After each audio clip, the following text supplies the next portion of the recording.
fantastic to be here with you today. This new season, kind of new beginning. For those of you who were paying attention, we didn't have anything last Sunday. We had a bit of a break, and that even more so kind of feels, therefore, like this Sunday is a new start. There's lots of you in your families who the kind of academic year is a new beginning for you and a fresh start. And so we're starting again, and we're going to make the most of this teeny little break we had and this new school term for us to actually go, right, we're going to start again too. In the kind of rhythm of the lockdown and the pandemic and everything, it also feels like we're moving into a different season. Still loads of uncertainties, but that's what we're going to do. And I'm not on my own today. There's some people behind me, as you can see, but there's also some people who have joined us in the room. There's about 500 people back there. It's amazing. There's not, but there are some very good people in the room. And if you are feeling like you'd like to be around some people, we can't cope with very many people at all, but if you want to join us in future weeks, then get in contact with me and I can tell you about that. But it's lovely to have some people in the room today, but I will try and speak to everybody at the same time. We're going to worship. I'm going to hand over to the band who are going to help us to do that by singing. But let's just be present. Let's bring ourselves today. I want you to have that sense of a fresh start and a new beginning.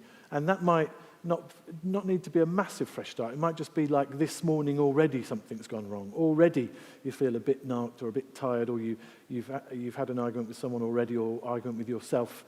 Well, just have a fresh start right now. Just begin again. And begin again in the presence of God, a God that brings love and joy and peace. And have that sense as we sing together and worship God together.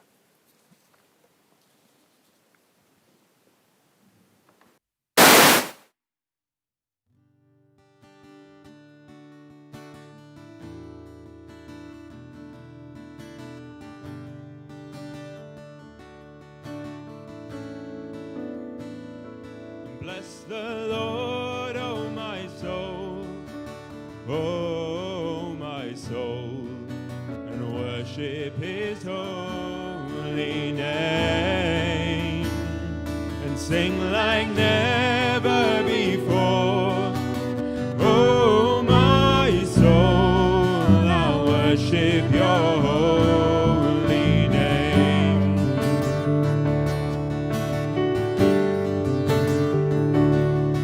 The sun comes up, it's a new day dawning. It's time to sing Your song again. Whatever may pass and whatever lies before me, let me be singing when the evening comes. And bless the Lord, oh my soul, and worship His holy name, and sing like never before. Oh my soul, I'll worship Your holy name.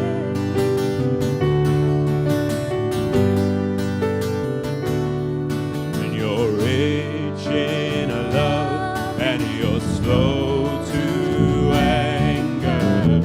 Your name is great, and Your heart is kind. For all Your goodness I will keep on singing. 10,000 reasons for my heart to find.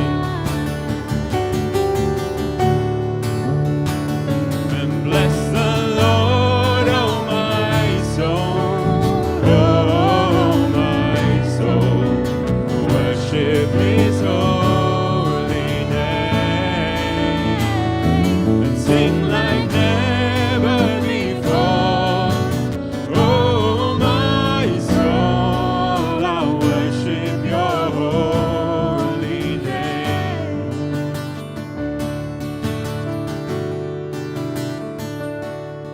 And on that day when my strength is failing, the end draws near and my time has come, still my soul will sing your praise unending. 10,000 years and then forevermore.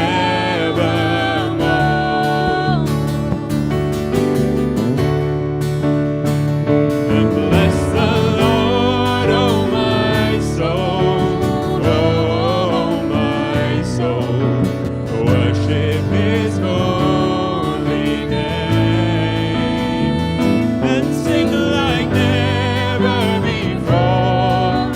Oh my soul, I'll worship your holy name. I will worship your holy name. I will worship your holy name.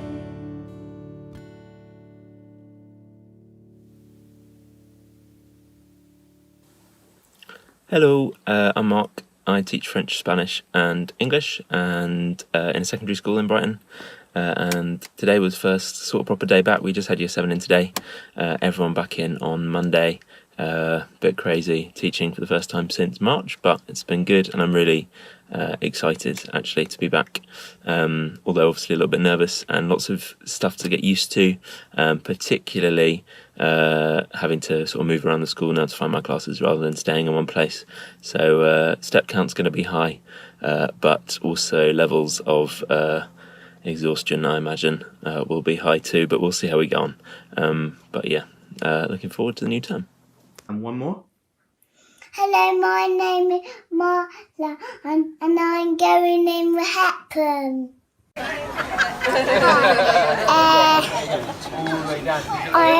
I'm just at Longleat at the moment, and I'm going to reception, Wobbins class, and I'm going on Monday afternoon. Bye. Okay. Hello, my name is Ethan and I'm going back to year 3 in Carden School. Hello, my name's Caleb, and I am going to year 1 in Carden School. Also, these teddies are remarkably soft. Hello, my name's Seb, and I'm going into Key Stage 2 year 3. Hello, I'm Ray, I'm in year 1, and Paul's going to his childminders.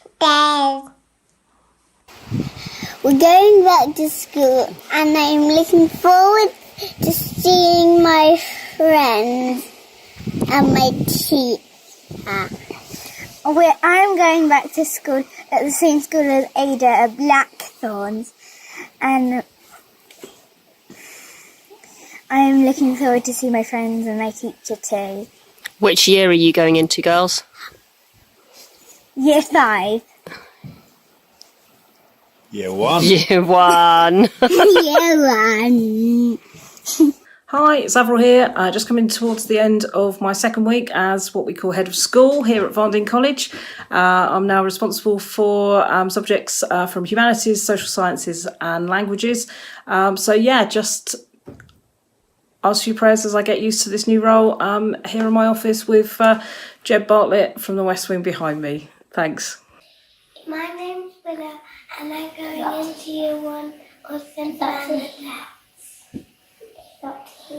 Hello, my name's Honey Hope, and I'm going into year 3 at St. Bernadette's. Hi, Nancy. I'm starting up with pumpkin patch.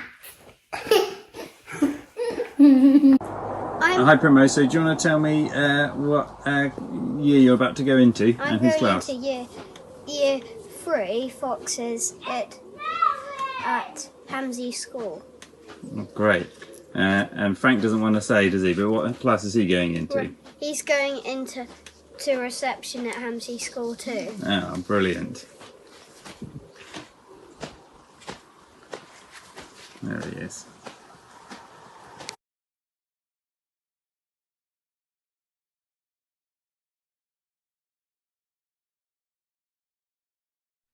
Well, I bet you enjoyed that just as much as we all did here. There's so much, it's one of those videos you watch, and there's so much that I want to comment on off the back of it. I think Jeb Bartlett being there reminding us that it's appropriate time for a new season to begin was kind of one of my favourites.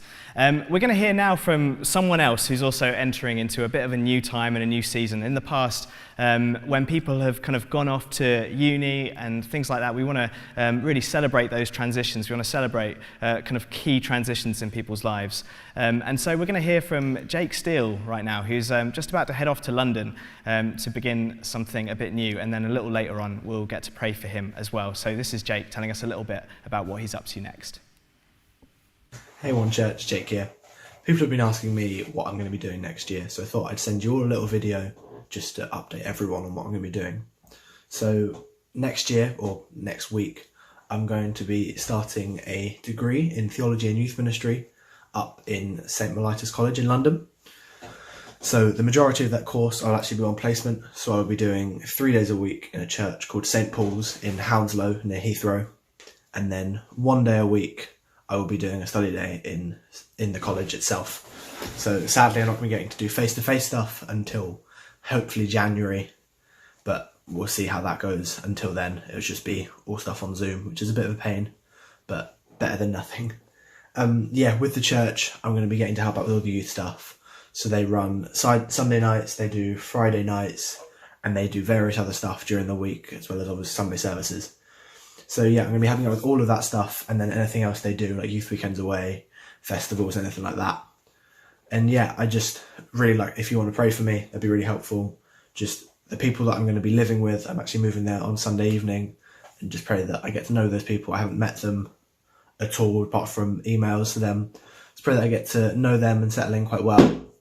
And then on Monday, I have my first study day, and just prayers that all goes nice and smoothly, no internet issues, and that nothing's too overwhelming. We've got 2 lectures, and just pray that I can take everything in, and it's not too much for me. And then on Tuesday, I have my first day of work at the church, and just prayers that goes well. Just we're going to be in the church. I'm going to be meeting the other staff member that's going to be starting, and then the rest of the staff team, and just pray that all goes nice and smoothly, and I get settled in there so that we can all have a good time, and it just becomes a really enjoyable place to work. So yeah, that's a little update for you guys. Cool. Thanks. Great. In a moment, we'll have a little bit of time where we can pray for Jake and also think of those who are going through major life transitions at the moment. I think in our house, this week's quite a big one. We just gained a nephew the other day, which is very exciting. A very tiny little boy. And today, Eleanor, out of the blue, turned 2, which none of us were expecting. And then tomorrow, Martha's starting, as she says, at reception, which is just so exciting as well, and having her start school, and it's just so lovely.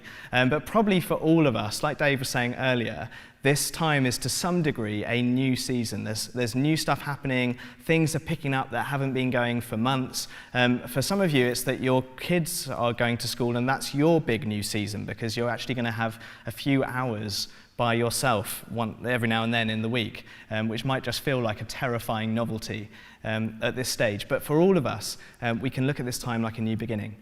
When I was kind of thinking, how do we do that well as a church? How do we think about that season well as a church today? But also wanting to do something that you guys can do at home while we talk on and on here. And my idea is this. In a couple of weeks' time, our Jewish brothers and sisters are going to be celebrating the start of the new year, Rosh Hashanah. And one of the things I love about Judaism is that they basically do everything. Every key event in the year and in life is celebrated around a meal, which is just a good idea. And there's this bread. This isn't it, by the way. This is Play-Doh, so this is what you get to do. But there's this bread that is used in Sabbath meals and in other main celebrations that's called challah. And it's kind of like a ceremonial bread that you break and you eat it together and you remember God's faithfulness and you say, "Blessed are you, O God, King of the universe who brings bread from the earth." And it's like this memory that God's faithfulness and God's love are with us all the time. And then in Rosh Hashanah, there's a slight difference. The challah, instead of being like a long bread, which you break up and you share, instead they make it into a round loaf to symbolize that as time and seasons move and change, and there's this endless cycle of life that brings repetition but also change and development. In all of it, God is faithful. And in all of it, God is there providing for our needs and meeting us each day, and his love is there each day. So, this is the craft bit. So, if you're watching this and you'd like to do a craft, it's dead easy today. Either you can go and make some dough and do this with real bread, which is completely fine, or as simple as getting some Play-Doh. This is Play-Doh, and stealing it from your children or getting it out for your kids. And what we're going to do is this. You're going to make a kind of pretend challah, and if you like, you can send in pictures. That's always very welcome. Now, the way that you're going to do this is very simple. The first thing you're going to do is you're going to take 3 little bits of paper and write on them 3 things. Firstly, something that you're excited about. You probably can't read it, but this says excited. To remind you. So something that you're excited about this new season. What new things are coming up that are going to bring freedom and excitement and fun and development that you're really, really looking forward to? What things coming up that is making you feel a little bit anxious? If there's something that you're feeling anxious about moving into, it could be just the unknown of a new school or a new college or a new context or moving, or something as small as just having a slightly different life rhythm, which actually isn't very small. And then the last one is someone else. Write down a name of someone else who's going through a significant time of transition, a significant new season in their life. And then what we're going to do is roll out this challah, Play-Doh, roll it out like this. I'm not going to do it very well now, but there might be a prize. If you send in a really elaborate one, like if you look online for pictures of this stuff, pictures of challah, CHALLAH, then you can find some really elaborate ones and do some plats and then send them in. That would be cool as well. But if you want to do it simply, that's fine. What we're going to do is fold up our little pieces of paper that we've written down, things that we're excited about, things that we're anxious about, and we're going to wrap them up in this bread that reminds us of God's faithfulness and his provision for us each day. So I've got my one here, someone else that I'm thinking about that I can pray for. Fold it up, pop it in, and wrap it up. Now, it's a relatively simple idea, so I'm going to trust that you get the idea. And then send in your pictures if you like. Just before we move on, I'd like to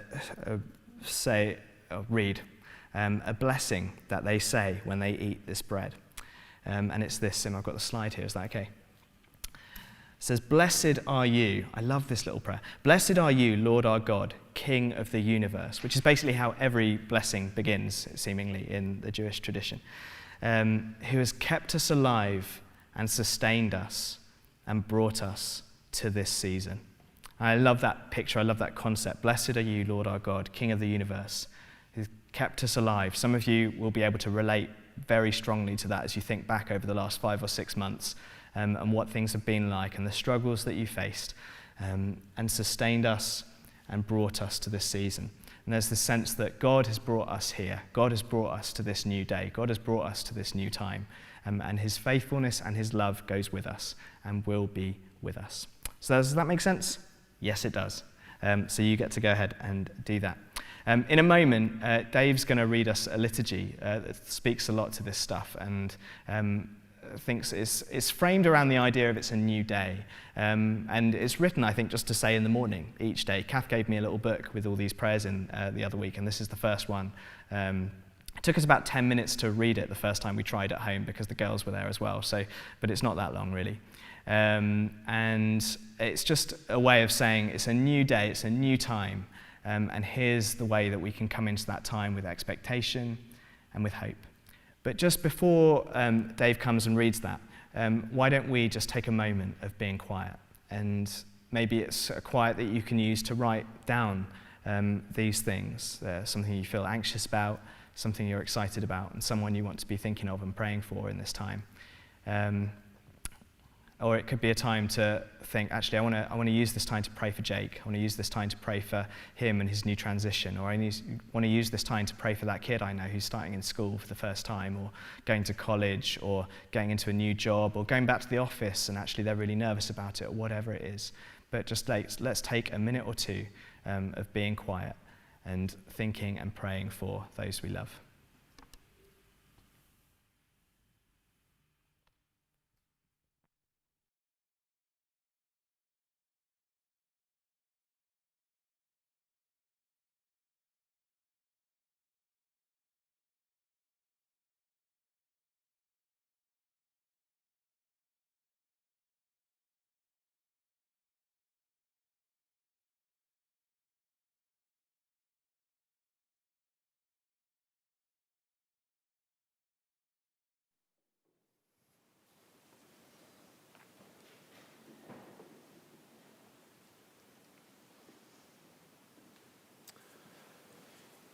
Let's continue to hold those thoughts and those prayers in our minds.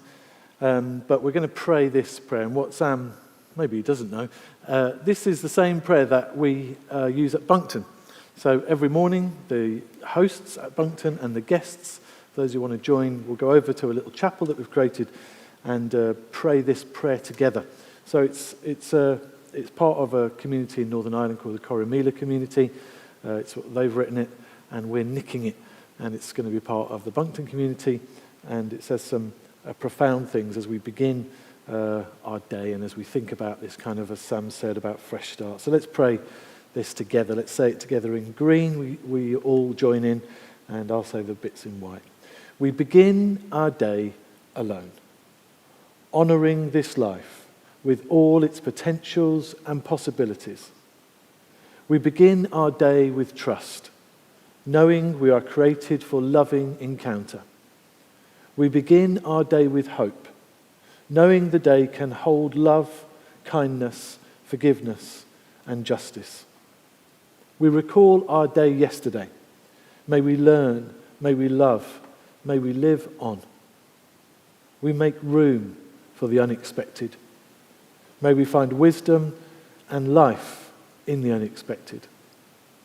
Help us to embrace possibility, respond graciously to disappointment, and hold tenderly those we encounter. Help us to be fully present to the day. We pray for all whose day will be difficult. May we support, may we listen, may we change. We resolve to live life in its fullness. We will welcome the people who will be part of this day. We will greet God in ordinary and hidden moments. We will live the life we are living. May we find the wisdom we need. God be with us. May we hear the needs of those we meet. God be with us.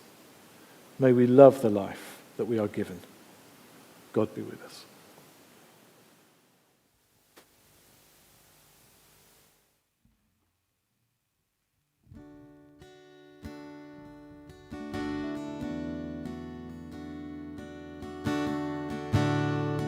Your love is devoted, like a ring of solid gold, like a vow that is tested, like a covenant of old. And your love is enduring through the winter rain and beyond the horizon, with mercy for today.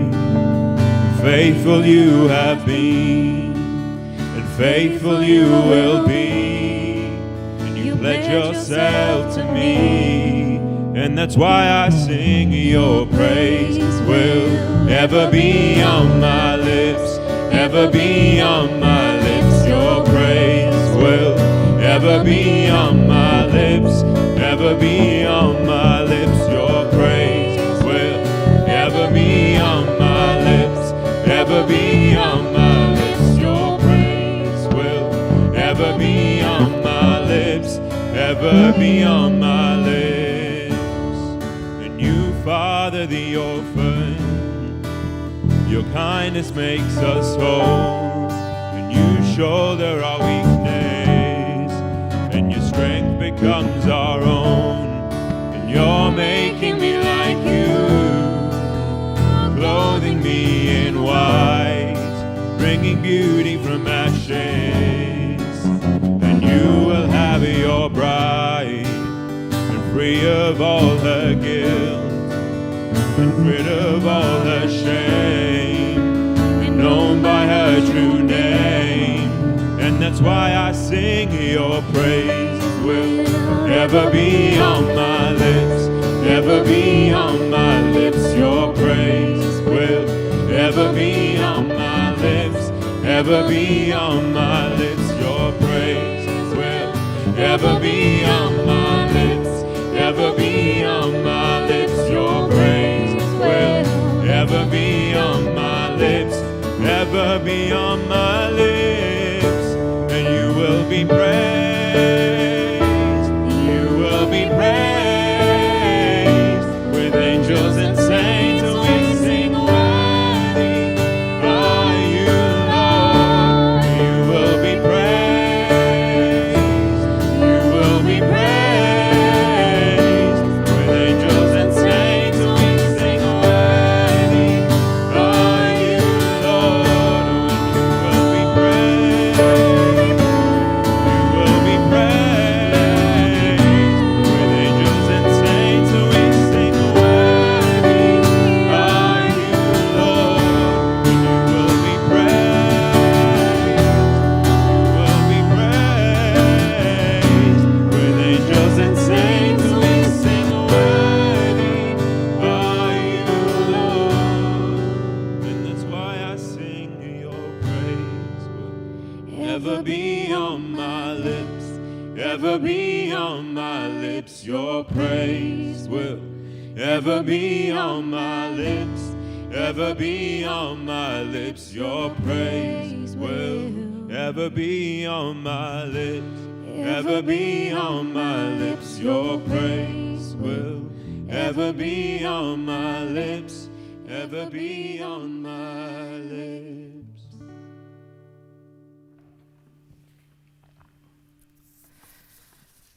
Wonderful. As is always the case, but it feels more true now than it has been for ages. It feels like there's a lot to say in the notices-y part of our time together, which is great because there's so much going on now. It's great. The first thing is that you're going to hear us talk about this a lot, but we're going to do a lot more as far as is possible and as far as is safe, a lot more of meeting together in the same spaces. And that will, by necessity, involve largely smaller gatherings. Largely smaller gatherings? You know what I mean.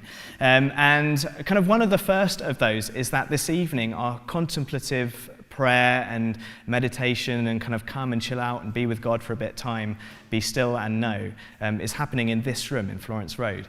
So that's at 7:30 p.m. Today, which is very exciting. So come along. I think Kath's leading that. Are you leading that, Kath? It'll be a really lovely time of kind of waving at each other across a room and being still and knowing together. So that's great, and that will probably be now every couple of weeks, I think, though in 2 weeks' time it's the extraordinary general meeting, which I might let Dave talk about if he wants to. Next is, in the next couple of weeks, we're going to be talking about our values as a church. This is something that I think One Church has done every September for the last few years, and that's because our values are so at the core of all we are and all we do, and we want to keep them there. We want to be a church that's defined by these amazing things, our values. And so we're going to be talking about those over the next few weeks, but particularly thinking about how they relate to our together life as a church. For months now, we've been engaging with TVs and Zoom screens, and that stuff's great. It does what it can do, but we want to really push into this idea that we were designed not to be a church on our own as individuals in different places, which we all know, but we're designed to be community together. And so we're going to be looking at how our values inform our community life and inform our relational life and inform our one-to-one life with each other. And then Partnership Sunday will be the kind of culmination of that, where we gather together and we say, yes, we're committed. We love this church, we love God and what he's doing in the city, and we want to commit to partner together over the coming year in all that stuff.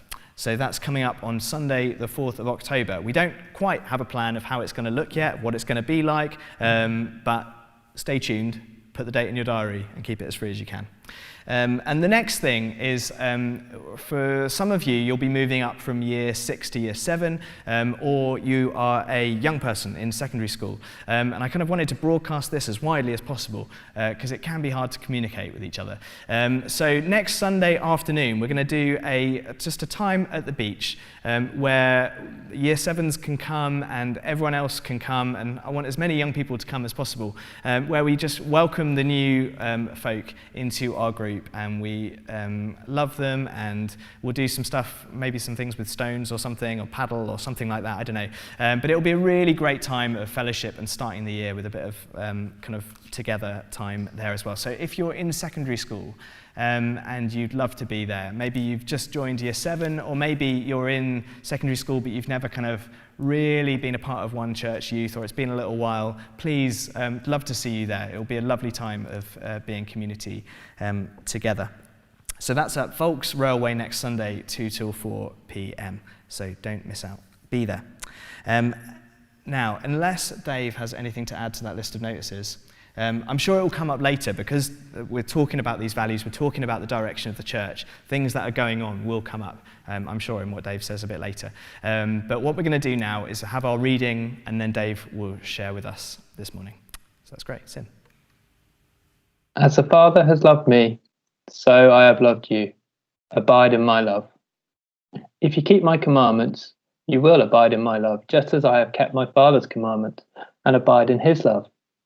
I have said these things to you so that my joy may be in you and that your joy may be complete. This is my commandment, that you love one another as I have loved you. No one has greater love than this, to lay down one's life for one's friends. You are my friends if you do what I command you. I do not call you servants any longer, because the servant does not know what the master is doing. But I have called you friends, because I have made known to you everything that I have heard from my Father. You did not choose me, but I chose you and appointed you to go and bear fruit that will last, so that the Father will give you whatever you ask in my name. I am giving you these commands so that you may love one another. Thanks, Dan, for bringing that reading from John chapter 15. And I'm going to try and remember to refer back to that. But those verses just on their own are amazing, profound verses that Jesus is telling us. This is the real stuff. This is the really, really important stuff. Love one another as I've loved you. And I'm going to refer back to this part. It might be almost like a throwaway bit in some of your heads, but where Jesus says, I've called you friends. And we're going to come back to that. It's been great to have a slightly bigger band, distant but playing together. There was a lovely irony where we were singing, May my praise be ever on my lips, and nobody in the room was singing because they're not allowed to. So we used to have a sign up saying praise should never be on your lips when you're in here. But those days will change. This morning, if you've ever had to preach or ever had to do this sort of thing, you'll know that sometimes it's a real burden because you don't want to do it or you can't think of what to say. Other times it's a real burden because you're so passionate about what you want to say and you think that it's really important and you don't want to miss the mark and you don't want to crash the timing. So this morning is definitely in that zone. I love talking about our values as a church because it reminds me so much of our journey that we've been on, and it reminds me about the direction that we should be going. And so I'm going to try and do way too much today. So I'm just kind of giving you a bit of a warning. If it's kind of chaos where you are, you have my permission to go and do something else and come back later today and watch this bit. Because I think it's important. I was just talking to Jude at the beginning from a distance, and we were saying, this will be the first time that we, and certainly on video, we'll be able to capture us talking about our values, because it is so important. And maybe people who are new to the church, we can refer them back to this to say this is so important to us about what our values are. And this sense of this kind of fresh start thing, you know, the last few weeks I've actually been the preacher in other churches. Some other churches say, would you come and be a guest speaker in the summer? I'd normally say no, but the fact that I could sit at home and do it meant that I could say yes. I don't get paid, actually, for doing it that way, but anyway, I'm generous. And so I've been making these little videos for other churches, and the thing that they've asked me to do is to talk a bit about one church.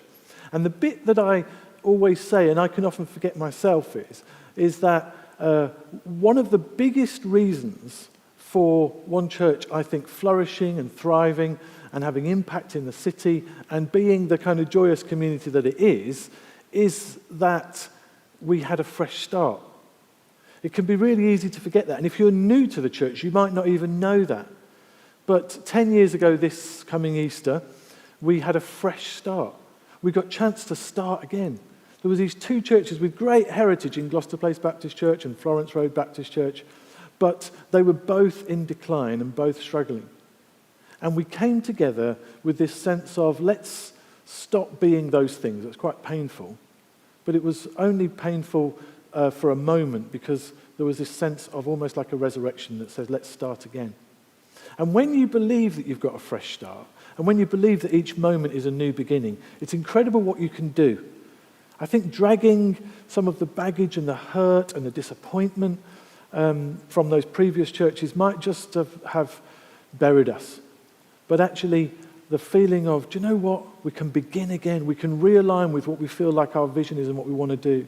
And we started off by spending time finding out what our values are, and then basically saying, let's not worry too much about the direction we go as a church, but let's just be living out our values and trust that Jesus himself, as the head of this church, as the head of all of the church, is actually the one who's going to guide us. We just need to behave and be in ways that match his kind of kingdom. So there's a verse in Jeremiah chapter 6 that says, stand at the crossroads and look, ask for the ancient paths, ask for the good path and go in that way.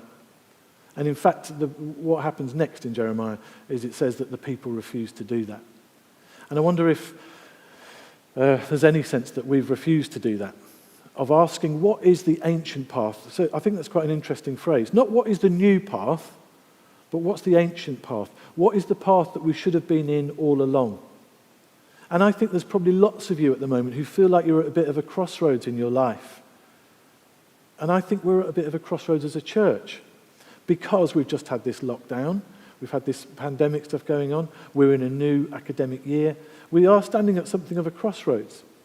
And I think that's really good. Some of you might go, oh, let's just carry on what we were doing. I'm dead against just carrying on what we're doing because we've got a fresh start.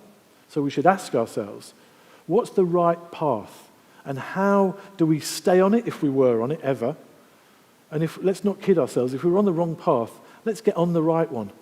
But even if we were on the right path previously, have we slipped? Have we drifted off? There's always this moment to recalibrate in your life and corporately as a church.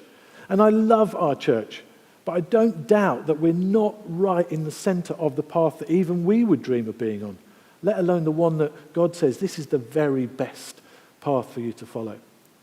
And so in this season, what we're doing is we're recalibrating ourselves and coming back to the right path that we should be on. Not a new path, but an ancient path that we should have been on all along. A pathway that the Bible talks about is narrow, but leads to his kingdom and all that holds. For me personally, in this season, I've been challenged by several things, and I've shared it over the last few months. Lots of kind of images. I've talked about this rewilding thing, and I've talked about other stuff that I want to carry forward. And I think rewilding, you can build that into what I'm going to say today. But in a completely different turn, I've been reading this book, and I love the title of it. It's called A Future That's Bigger Than the Past. I think that in itself is just something that we could talk a lot about. Do you believe that your future is bigger than your past, or do you think your best days are behind you? As a church, we have to believe our future is bigger than our past was. We can honour the past, but we want to believe in a future that's bigger. And it's written by someone called Sam Wells. And I'm not necessarily saying rush out and buy this book. People like certain things. It's pretty dry, it's pretty academic, but it is brilliant. If you're interested in the theology of One Church, the reason I really like this book was I think we've done a lot by instinct, we've done a lot by feel. These values that I'm going to talk about in a moment, we've made them up. But actually, there's something brilliant, isn't there, when you read someone else's writings and thoughts and theology, or in this case, ecclesiology, and you go, that's One Church. If you wanted to know the theology of One Church and you're serious about that, then this is probably the first book that I've ever found where I just, on each page, I'm going, that's what we're doing. And that affirms what we're doing by instinct, and it feels right, about the inclusivity of our church, about the using of our buildings for the blessing of our communities. And Sam Wells talks about that, and so I found that really helpful. He's the vicar of St Martin's in the Field, that big church next to the National Gallery in Trafalgar Square in London. And so I'm not going to go on and on about it, but basically today there's some of the things I want to share with you. I've been inspired by here. And one of the things that he says that I think is about this ancient path, and this is the only time I'm going to read from this book today, and maybe ever to you, but see if this doesn't blow your mind. I'm going to read the reaction of people in the room here. I think this is mind-blowing. This is his opening sentence in chapter 1. I don't regard Christianity as a religion. Interesting. He says this, I don't regard Christianity as a religion. If by religion we mean a genus that sits among other religions, which share a concern with spirituality and often life beyond death, are preoccupied with holy figures and sacred rituals, and tend to be associated by others with conservative attitudes, and this is a bit that I think is interesting, and a sense of superiority and judgment over the mass of earthly humanity. Interesting. Is that how we feel about Christianity? He goes on to say that Christianity is not fundamentally about escaping sin, death, and hell. That's not necessarily what the church may have given off, because often that feels like it is. And he says the purpose of the church is not to help people evade judgment, but to enjoy God. Get your head around that. Chew that over. The church's purpose is not primarily to help people avoid God's judgment, but actually to help people enjoy God. I think that's just profound. He says it's about sharing in the gift of God in Christ of abundant life. About sharing a gift given to us by God through Christ of abundant life. His main kind of précis is that we shouldn't be, the church isn't a religion, the church is an alternative society. For me, that's the kind of bit. Hold on to that. If you think that stuff's a bit controversial, hold on to that at least. That the church isn't a vessel to promote a religion. It's a vessel to create an alternative society. And the bit that I don't think I've heard anybody speak on this before, but it just rang so many bells with me. He says that in normal society, the narrative of normal society is scarcity. The narrative of normal society out in the world is that there's actually not enough. There's not enough for you to be fully happy. There's not enough for you to be fully loved. There's not enough for you to have all you need. And basically a neoliberal capitalist society has been created off the back of things are scarce, and you need to compete with the people around you, otherwise you're not going to have enough. And you need to work really hard to earn as much money as you can, otherwise you won't have enough. And you need to be in competition with fellow humanity, because otherwise you're going to fall behind. Does that sound familiar? Does that feel like a bit of the world that we live in? Look at the politicians that are speaking to us today, their messages of scarcity. Be frightened about those people of another colour or culture, because if they come into this country, you won't have enough. They'll take your jobs. They'll marry people who might have married you. They'll live on your street. They will crouch in on you, and you won't have enough. And so much of the narrative of the world is there's not enough, so look after number one, my culture, my people, my world. Build walls and keep what you've got in. Do not share it. And that's the opposite message of the kingdom of God.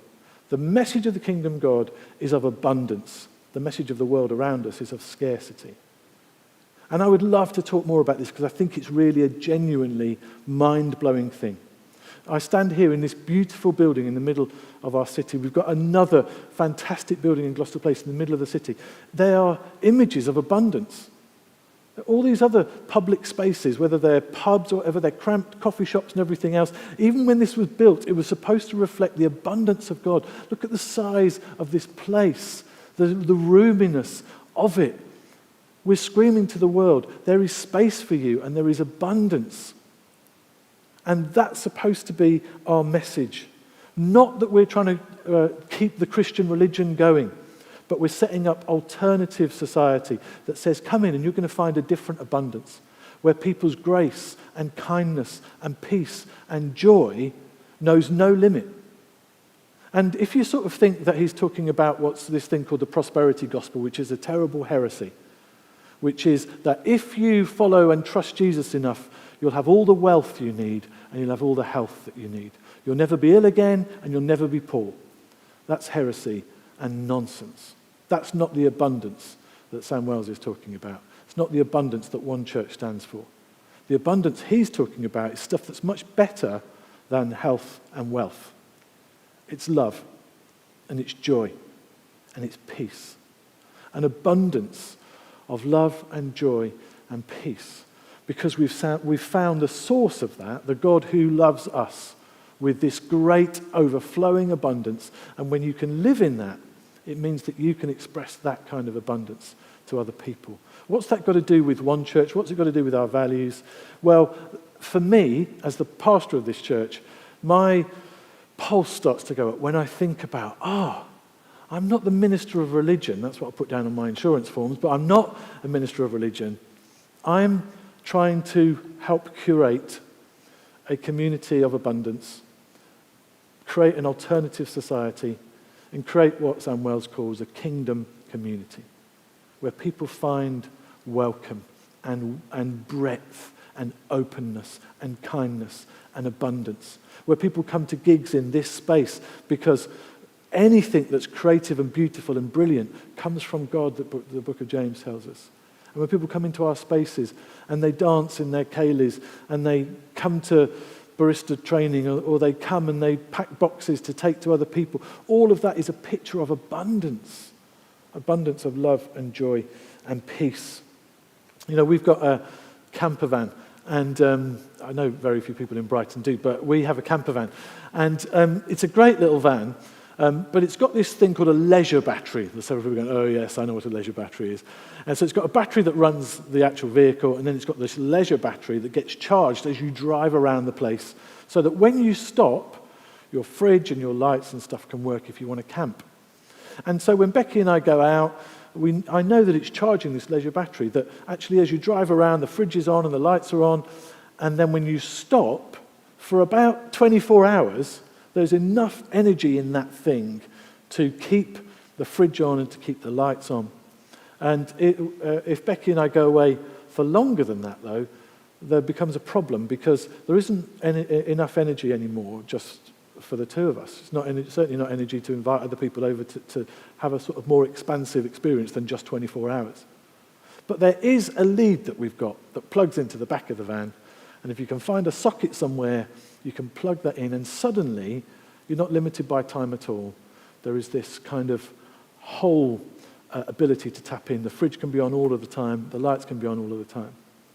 And this image of the world that says, be careful with what you've got because you've only got so much, is changed when you can find a source of abundance.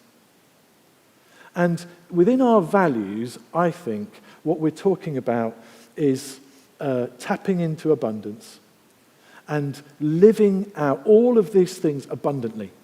So every year we have a little kind of metaphor, and Kath doesn't even know, Kath's in the room, she doesn't know this, because I thought of it at 9:15 this morning. So every year, we basically said this year, we can't think of anything. We've had I can see it in the room now because we make artwork. We've had a tree and its roots, we've had a mosaic, we've had a compass, we've had butterfly wings, we've had bees and a beehive. And every year we've managed to come up with a new kind of metaphor. And the metaphor this year is this. Here you go, Kath. Can you see that? Is that on the screen? Is this. It's a hand. Kath's looking at Sam to go, why didn't he tell us this? Because I didn't know, I only just thought of it. And I think it's a really good metaphor. And we're going to explore it a little bit, unless it never mentioned again, which basically means I met with Kath and Sam this week and they told me off and said, no, it's not going to work. But there are 5 fingers on your hand, and we have 5 values. The 5 fingers of your hand are completely interconnected. They work in harmony all the time. Every time you pick something up, every time you shake somebody's hand, if you're allowed to, every time you touch somebody, every time you wave at somebody, every time you use it, you might not even be aware of it, but we use all of them. They're individual, but they're completely connected. And this sense of this last 6 months or so where we can't touch people, where we're lacking in this intimacy of physicality, I thought it was a good thing for us to think about something that's physical, that we touch people with, that we reach out, we put our arms around people's shoulders, we give generosity.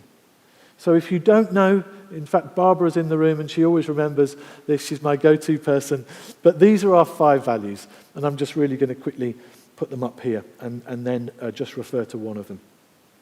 Our 5 values as One Church are intimacy, involvement, interdependence, inclusion, and integrity. And over these weeks, leading up to Partnership Sunday, we're going to be thinking about these different values that have shaped One Church. That I think, the reason that I got excited about this book is because I think he's basically talking about intimacy with one another and with God, involvement in the world, interdependent relationships, real relationships, vulnerable, authentic relationships, inclusion of everybody, and the integrity of living out those values.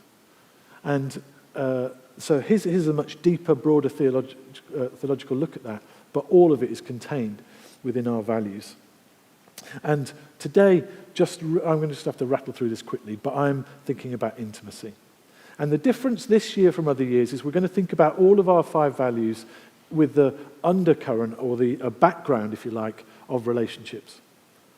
And I'm not going to say anything more important today, and I'm never going to say anything more important from this position as a preacher in this church, but relationships are the most important thing that you will ever do with your life. That might sound a bit too simplistic for you, because we like to complicate things. But the Bible makes it overwhelmingly clear that what really matters in life are relationships.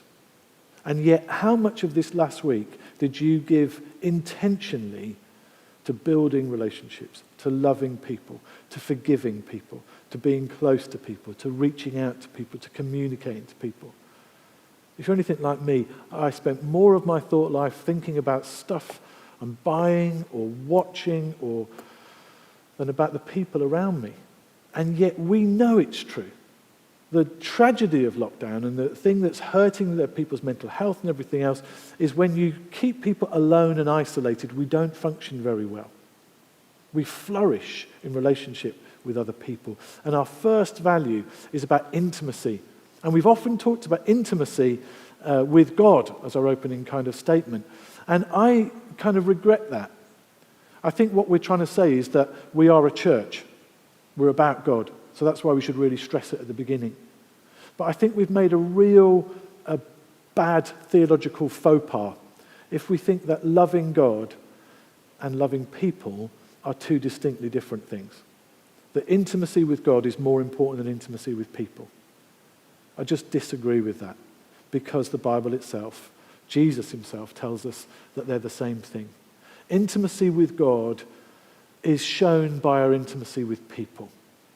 And I think intimacy with people reveals true intimacy with God. It says in Matthew 22, somebody comes to Jesus and says, what's the most important command? And Jesus says, that's easy. Love God with all your heart and all your soul and all your mind. And then he says, and the second is like it. It couldn't be a more scandalous statement in the whole Bible. Loving God, and yet there's something like it, And he says, love others as you'd love yourself. And then he says, these two commands have the whole of the law and the prophets hang from them. Nothing else works. Nothing else really matters. Love is at the heart of who God is.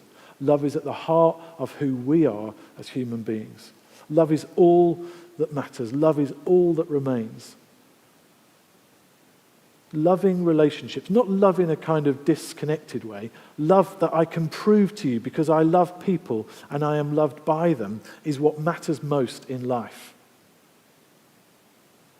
In Exodus, in John 15 that Dan read to us, Jesus again makes that really clear. Love one another. Lay down your life for your friends. And then in this just beautiful phrase, he says, to emphasize it, I'm not calling you a servant, which he could do, because even to the people he was talking to directly, he's the rabbi, he's the teacher.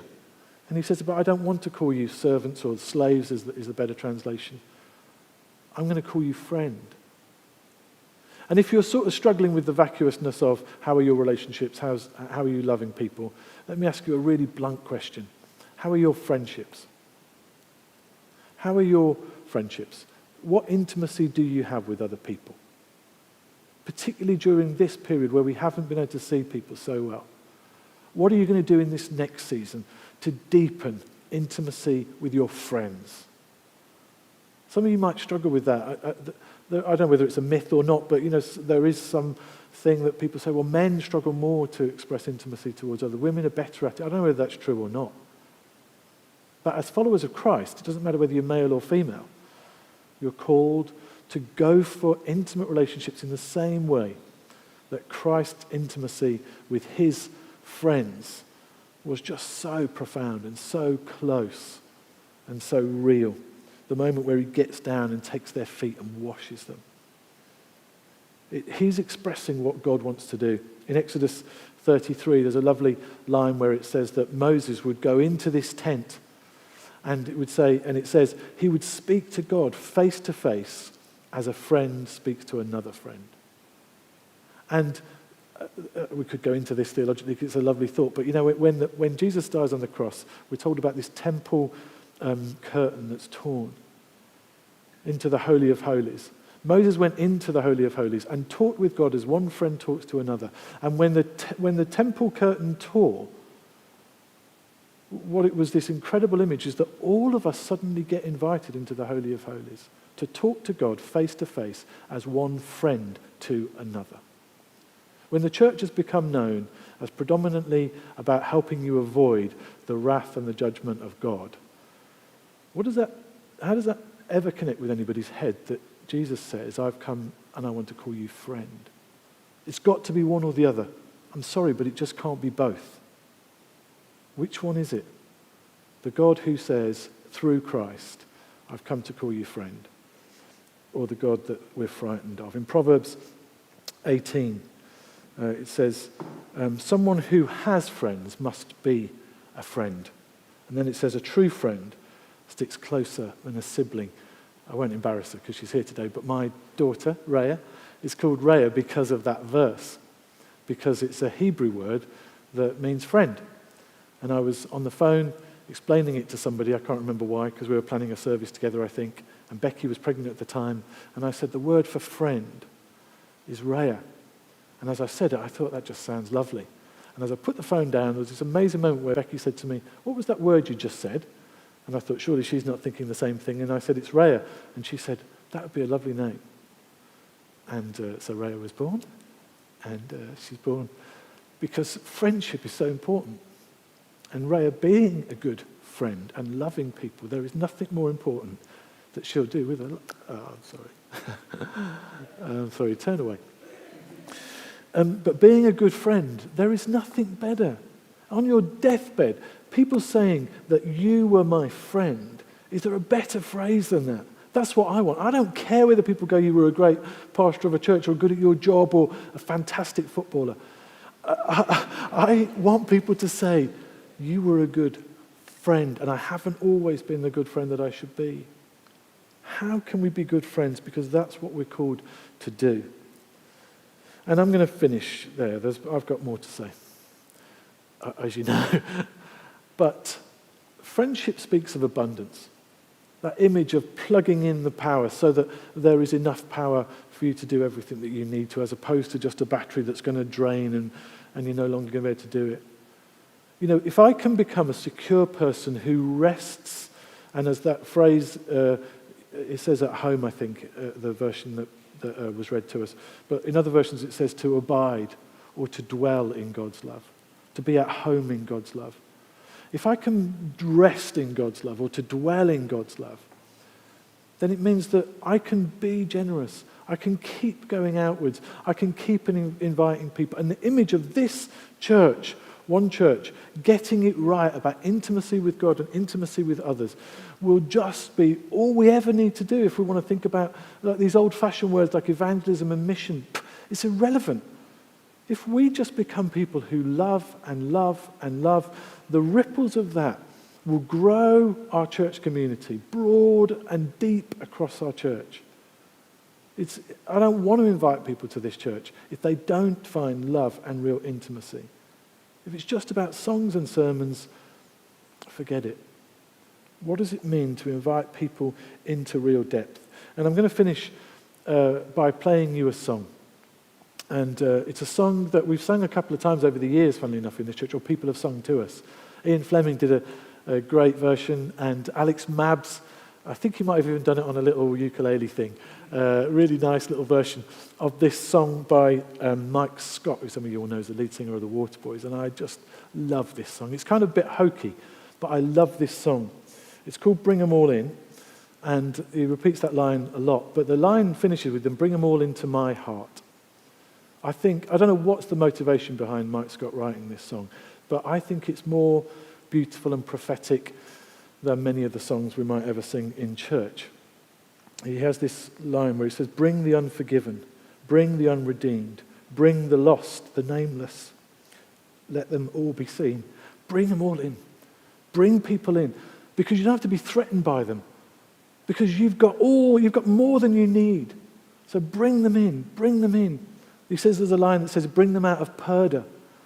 And I don't know if you know what purdah is. Some of you will be familiar with it. It's because it's what we call when an election is called and all the politicians have to stop electioneering or have to stop talking about certain subjects. They have to stop. And it comes from other religions, actually, where purdah is the veil that's put where women sit in a sanctuary, where they can't be seen. Or it's the veil that a woman will wear in front of her face. And I love the line where it says, bring them out of purdah. Tear down the veil. Let everybody come in. Bring them all in. Bring them all in. And think about who you can be bringing in this week because you're loving. Don't worry about all of that baggage that so many of us have about inviting people to church. I don't care whether you invite people to church or not. Because God doesn't. What he cares about is that you love people with the abundant love that he is giving you. And that will change the world. And I think that is an exciting view of an alternative society and of a kingdom community. We will finish with a song that the band are going to lead us in, but let's just pause and listen to this song and reflect on what it would mean for you to bring somebody in with your kindness, with your love, to include somebody else. What a profound and beautiful thing.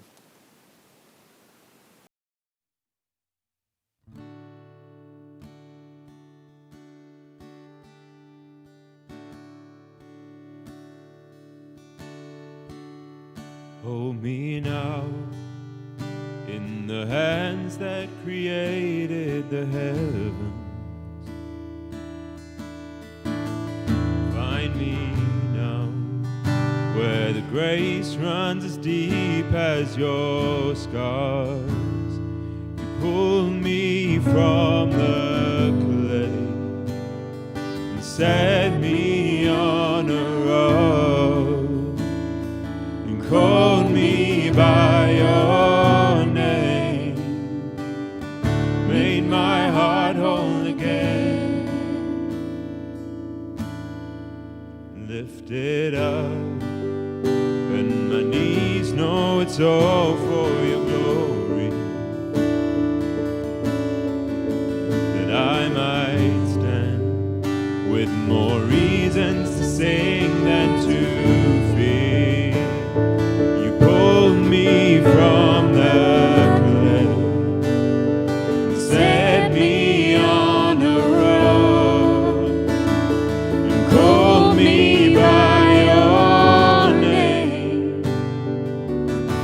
made my heart whole again.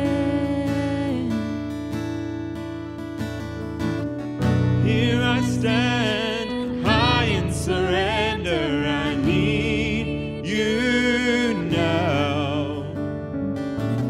Hold my heart now and forever. My soul cries out.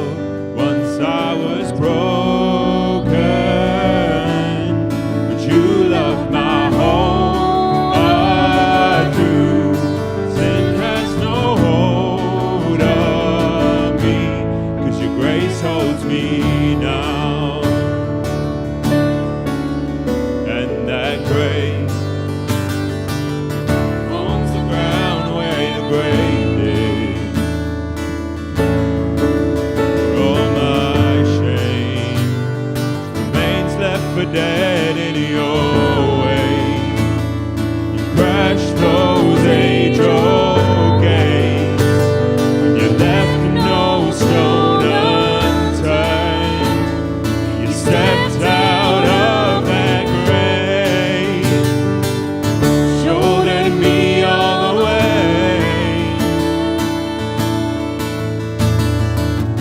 Here I stand, high in surrender. I need you now. Hold my heart now and forever. My soul cries out. Here I stand, high in surrender. I need you now.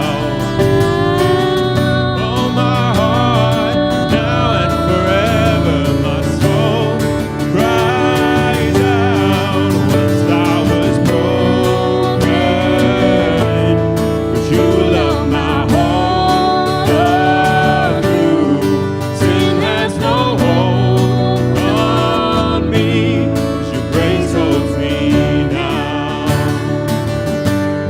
And healed and forgiven. Look where my chains are now. Death has no hold on me, 'cause your grace holds that ground. And your grace holds me now. Your grace holds me now. Your grace holds me now. Your grace holds me now.